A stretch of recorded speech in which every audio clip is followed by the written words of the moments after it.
kan tie gima timore sani gimoro be waketo kacha end timelines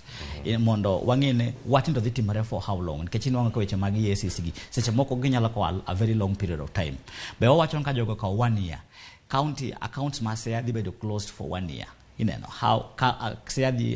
Siaya dhi tiyo tijgi nango ka account olor for 1 year koro bedo ngiso wania njo wadwa gini dhi kawo very specific time either 1 month or 2 months to ka dhi kawo 1 month or 2 months wan kaka Siaya governor my alternative masel ni wango mwadhi yudo go kaka watiyo kwa konyo jopiny nikech jopiny to nyaka kony mane intention omiyo government choyier services nyaka jopiny yudi ineno nikech weche maga jopecho maga ICC gi okunyal okoro be ni chungo kabisa mondo jopiny kikitini koro mondo wacho be no provide an alternative solution in terms of what imonango ka weche giendelea wa create another account kose joge kosa wacho ni mai pesa manolal to wachako kuom kanyo koro no wacho kai kama wachaketich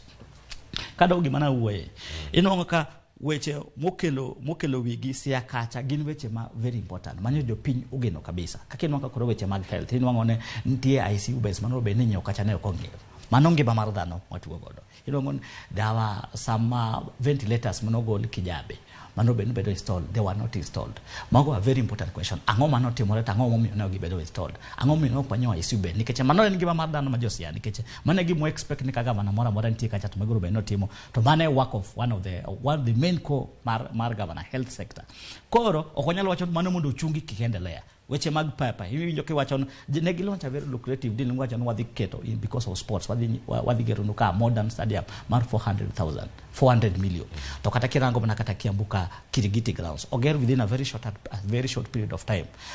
there was accountability muhakikisha